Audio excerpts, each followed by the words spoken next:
1933, 1 out of every 4 Americans had no job. 9,000 banks had failed. The nation's GDP had contracted by 30%. Worldwide, economic output fell by 15%. International trade collapsed by more than half. Farmers, the very people who fed the country, watched crop prices fall by 60%. 1/3 of them lost their land entirely. This was not a downturn. This was not a correction. This was civilizational stress on a scale that most people alive today cannot comprehend. And in the middle of it, in the cramped alleyways of industrial cities, on the concrete stoops of tenement buildings, on fire escapes and rooftops where no soil had ever been, ordinary families discovered something.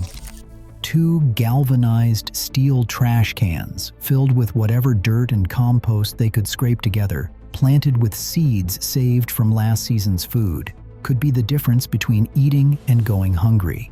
Not a single tomato plant for show, not a windowsill herb garden. Real food, enough to meaningfully sustain a family across an entire growing season. And almost nobody alive today knows this ever happened. The method was brutally simple because it had to be. These were people with nothing, no money for raised beds, no lumber for garden boxes, no land to dig into. What they had were salvaged metal containers, old wash tubs, galvanized steel trash cans that cost next to nothing or could be pulled from scrap heaps. A standard 32-gallon galvanized steel trash can provides approximately 4.3 cubic feet of soil volume. That is comparable to a large raised bed planter. Most vegetables need 8 to 12 inches of root depth to thrive. A trash can gives you 24 to 30 inches. That is more than double what most crops require. It is enough for deep-rooted plants like tomatoes, carrots, potatoes, and peppers. 2 of these cans placed side by side give you roughly 12 to 14 square feet of intensively planted growing space when you account for succession planting across the season. The metal absorbs heat from the sun, warming the soil earlier in spring and holding that warmth later into fall. This is the same principle that modern thermal mass gardening uses deliberately. These families stumbled onto it out of necessity, and it worked. The physics and biology behind this are not debatable. Raised bed gardening research has confirmed for decades that elevated, contained soil warms faster than ground-level beds. It drains better because gravity pulls excess water down through the soil column. It never gets compacted by foot traffic, which means roots can spread freely without fighting hardened earth. Galvanized steel resists rust for years, sometimes decades. During the Depression, these cans were among the most durable containers a family could get their hands on, and they could be placed anywhere that received 6 or more hours of direct sunlight. A patio, a rooftop, a driveway, an alley beside a factory. No yard required. No landlord's permission to dig up a lawn. No property ownership needed at all. For families who had lost everything, who were renting rooms in crowded cities, who had no access to farmland, this was not a gardening hobby. This was a survival strategy, and it predated the formal Victory Garden movement by nearly a decade. That timeline matters. Most people who know anything about wartime food production associate it with victory gardens, the massive civilian gardening campaign launched during World War II. By May of 1943, 18 million victory gardens had been planted across the United States. They produced 9 to 10 million tons of food, an amount equal to all commercial fresh vegetable production in the country at that time. That is an extraordinary number. But the Victory Garden movement was a government program, organized from the top down, promoted through propaganda posters and public campaigns. The trash can method came first. It was born in the early 1930s, not from any government initiative, but from pure desperation. Families who could not afford to eat figured out how to grow food in metal containers on concrete. The victory gardens that came later owed a debt to this earlier, undocumented wave of subsistence growing. And when the war ended, both were buried. But the victory gardens at least got their place in the history books. The trash can gardens did not. Wikipedia's own container gardening page shows a photograph of tomato plants growing in a pot farm alongside a small house in 15 garbage cans filled with soil. The evidence is there. It is documented. It is proven. But it has been almost entirely forgotten. The reason it was forgotten is not complicated. It is economic. After the Second World War, the industrial food system expanded rapidly. Cheap food from factory farms and mechanized agriculture made home food production seem quaint, unnecessary, even backward. The USDA had initially objected to Eleanor Roosevelt planting a victory garden on the White House lawn because they feared it would undermine the commercial food industry. That tells you everything you need to know about the priorities at work.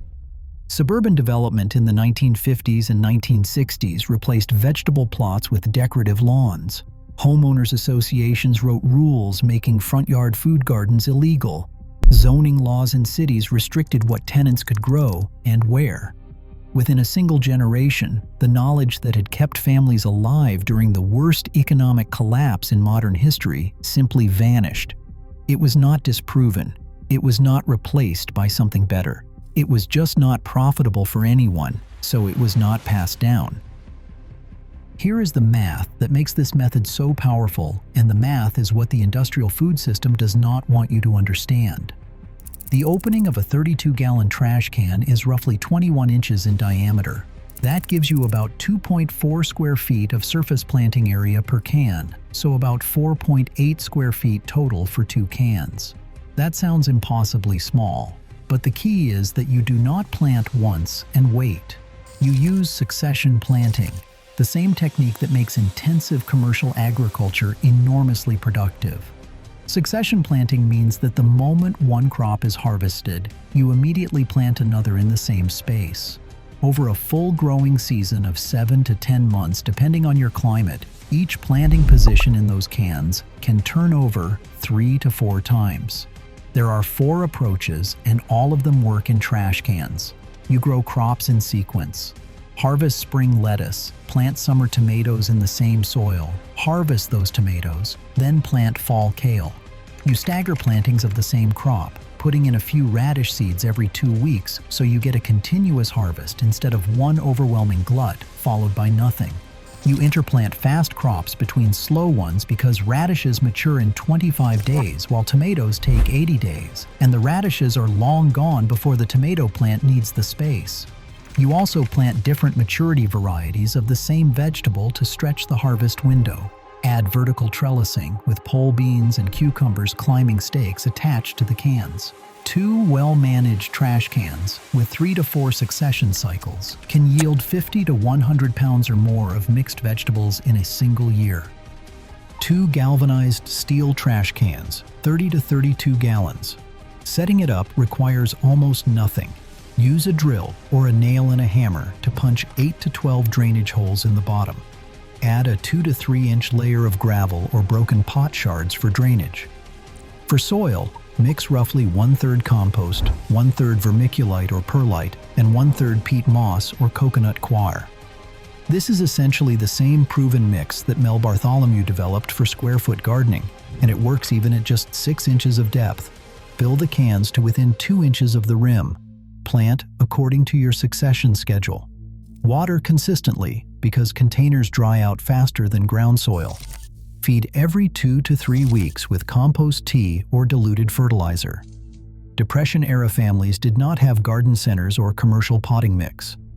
Their recipe was garden soil mixed with kitchen compost, wood ash for potassium, leaf mold gathered in autumn, crushed eggshells for calcium, and chimney soot for nitrogen and trace minerals. A British wartime account lists soot, lime mortar scavenged from bomb sites, wood ash, lawn clippings, manure, leaf mold, bones broken with a hammer, fish bones cut with scissors, vacuum cleaner dust, and teapot dregs, all composted together. Nothing wasted. Every scrap of organic matter returned to the soil. These people understood nutrient cycling at an intuitive level that most modern gardeners never reach. The best crops for this system fall into 3 tiers. Fast turnaround crops that harvest in 25 to 45 days are radishes, lettuce, spinach, arugula, green onions, and baby kale. Medium cycle crops at 45 to 70 days include bush beans, beets, carrots, Swiss chard, basil, cilantro, and parsley.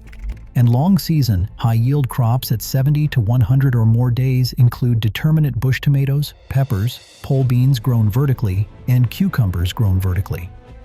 Root vegetables exploit the depth advantage that makes trash cans superior to shallow containers. Potatoes can yield 5 to 10 pounds per can using the hilling method, where you add soil progressively as the plants grow upward. A practical 3-season schedule runs early spring spinach and radishes from March through April, summer tomatoes with basil and pole beans on a trellis from May through August, and then fall lettuce, kale, and garlic from September through November. Garlic can overwinter into the following year if your climate allows it. The relevance of this knowledge has never been greater than it is right now. During the COVID-19 pandemic, Victory Gardens saw a sudden resurgence as supply chains broke down and grocery store shelves went empty. In 2022 and 2023, Victory Garden campaigns were established in Ukraine after the Russian invasion, proving that this concept still saves lives during crisis. Over 50% of the world's population now lives in cities, where traditional agriculture is impossible, but container gardening is not. Food inflation continues to squeeze household budgets everywhere. The average American family spends $5,000 to $7,000 per year on food. 2 trash cans and $20 in seeds could meaningfully offset that number, but a garden that feeds itself generates no revenue for anyone, no subscription fee, no delivery charge, no middleman's margin. And what generates no profit gets erased from public memory. That is not a conspiracy theory. That is how markets work. The knowledge that kept families alive during the worst economic catastrophe of the 20th century was allowed to disappear because there was no money in remembering it. Start with 1 can, 1 crop, this week. Radishes germinate in days and harvest in 25. In less than a month, you will pull food from soil you mixed yourself in a container that cost you next to nothing, on ground you do not even need to own. Then plant the next crop in that same can, and the next. By the end of the season, you will understand what those Depression-era families understood: that the system is not complicated, the science is sound. And the only reason you were never taught this is that nobody profits when you feed yourself. The knowledge was always here. It was just buried under decades of marketing, industrial convenience, and the deliberate forgetting of skills that once kept an entire generation alive. Now you have it back. What you do with it is up to you.